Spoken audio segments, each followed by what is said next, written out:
troubled times come to the lands.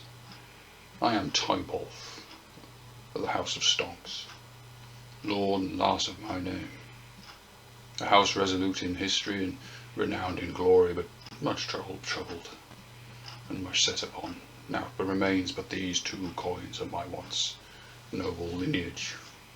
Volatility rules, and with them comes the meme Stonks.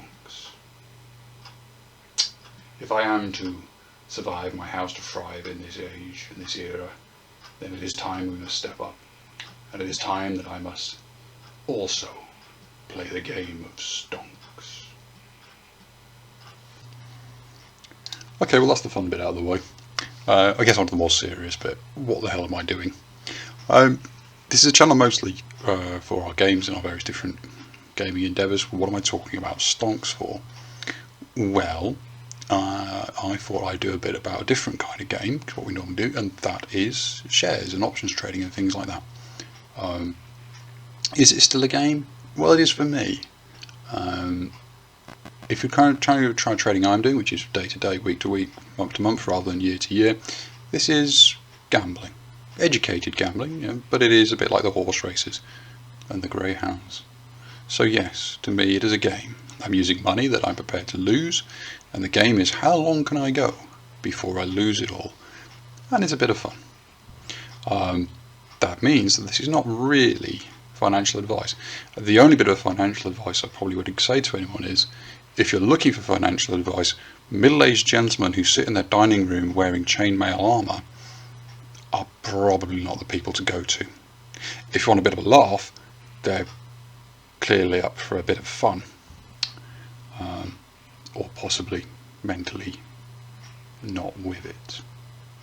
Anyway, so that's the setup. That's what we're going to be doing with these.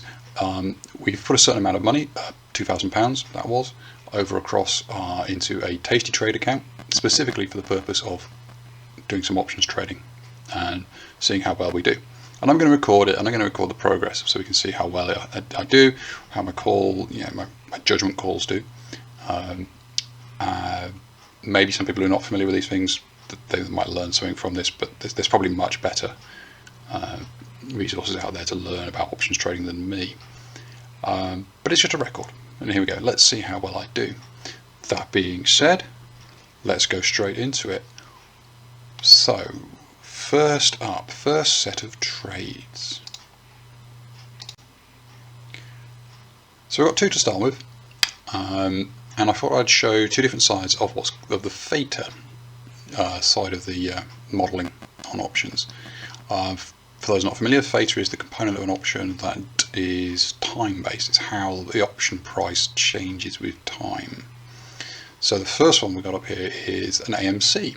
We've got an AMC, and I've effectively sold a cash-secured put.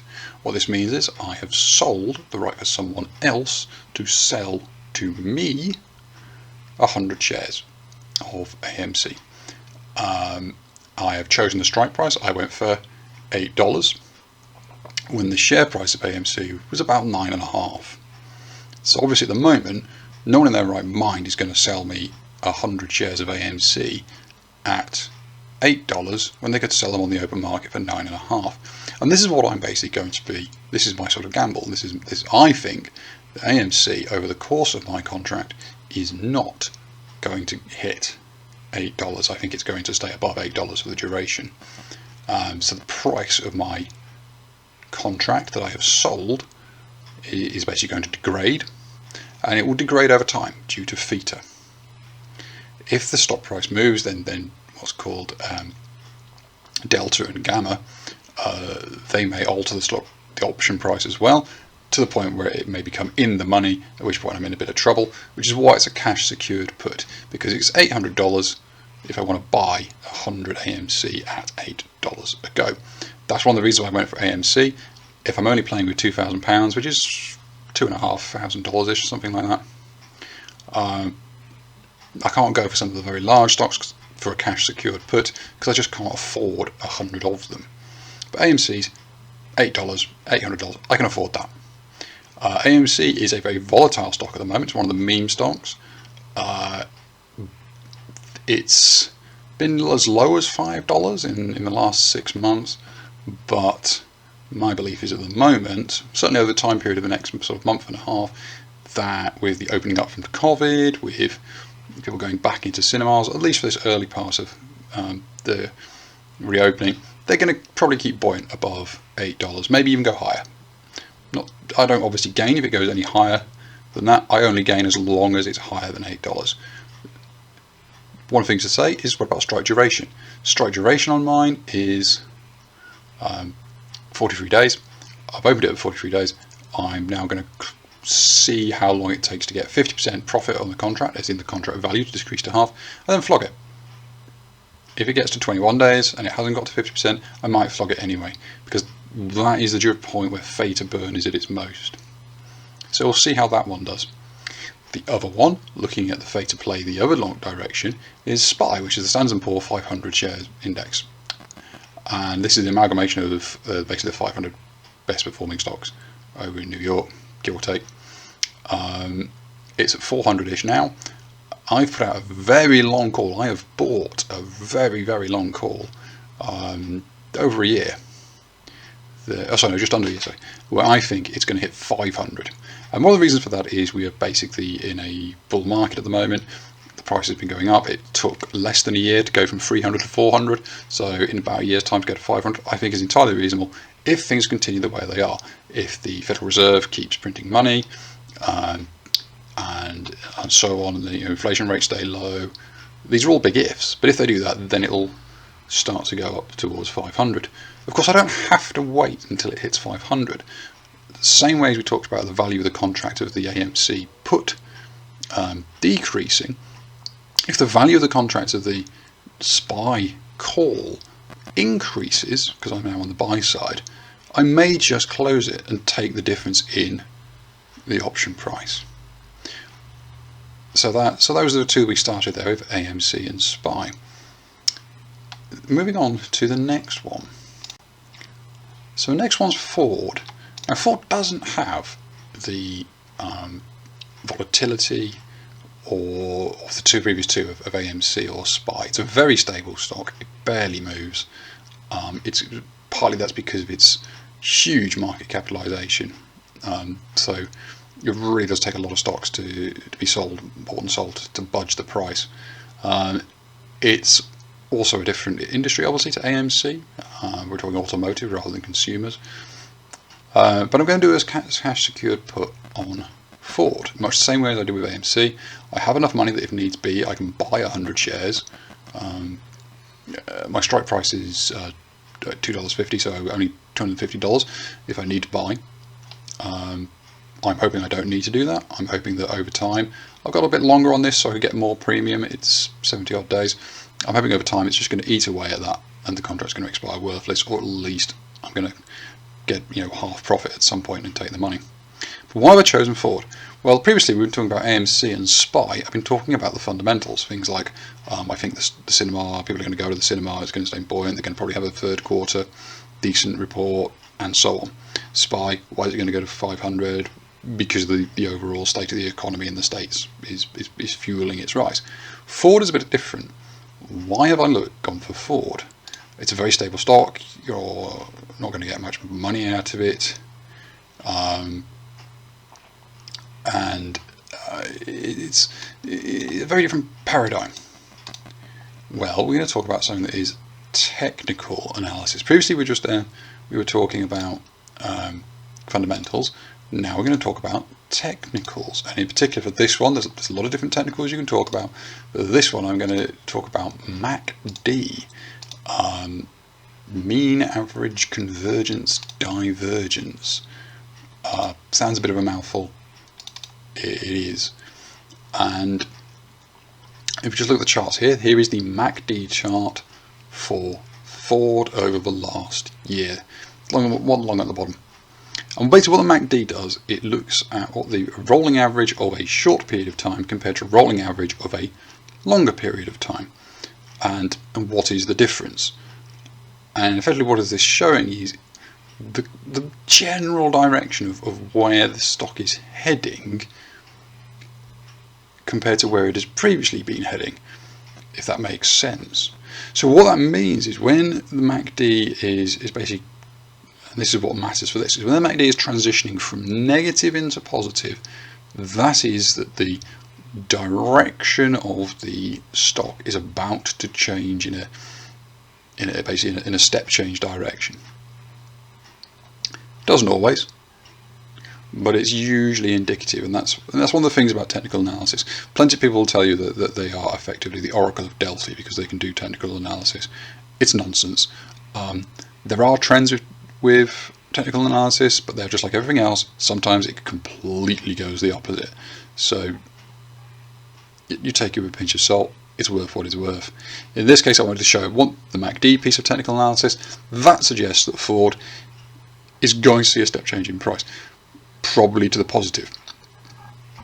And that's what we're banking on with our options. We're taking our cash secured put.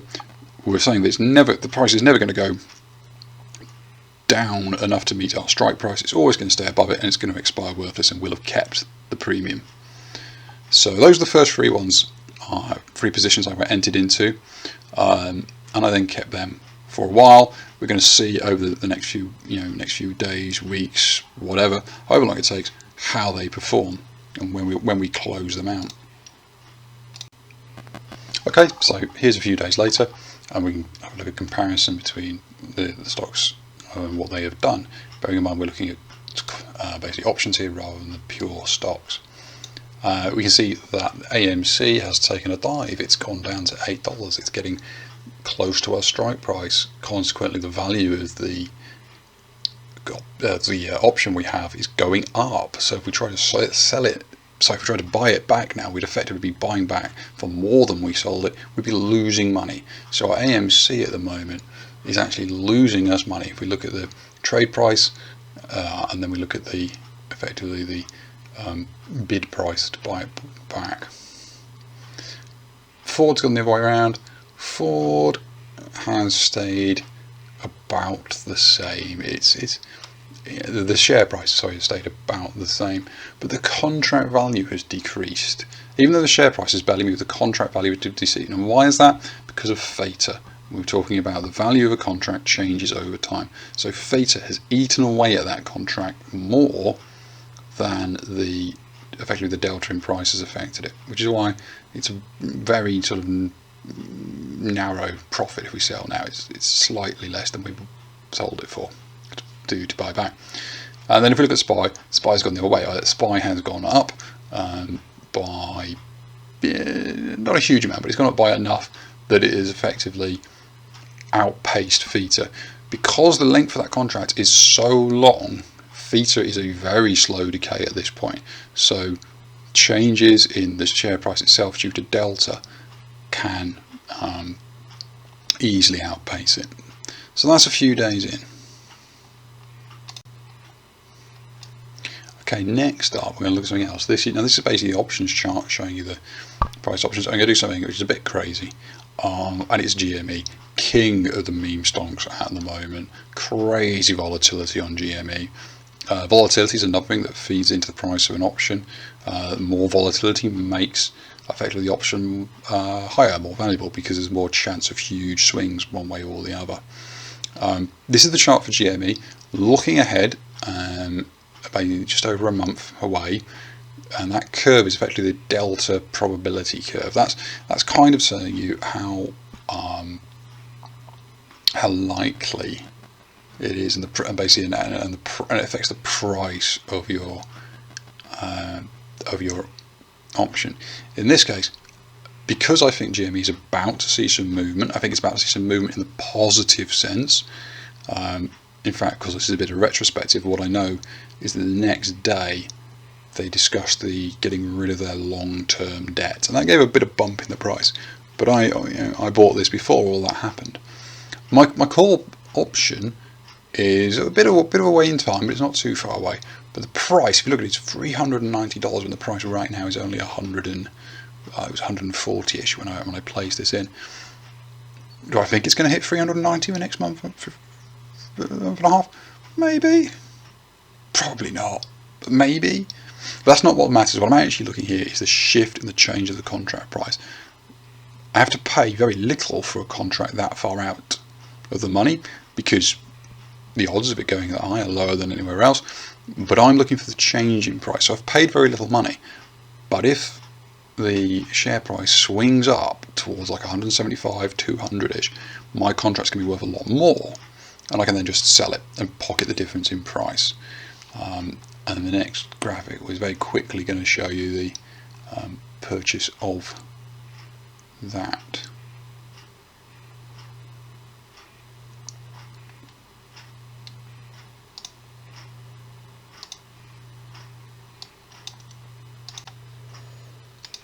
Okay, so here's the last one we're going to look at this week.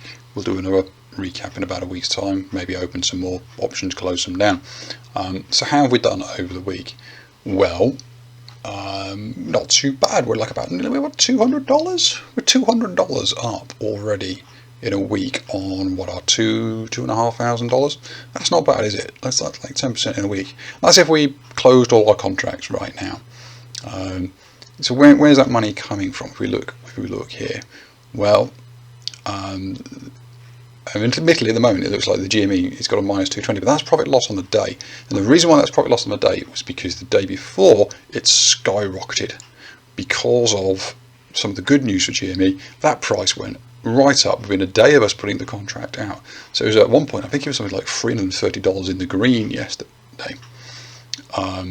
So although that's profit loss on the day, overall profit loss on the contract is it's not lost us too much.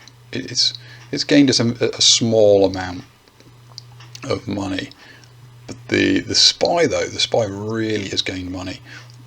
Since we put it on at just over 400, we're now 415 over a space of a week.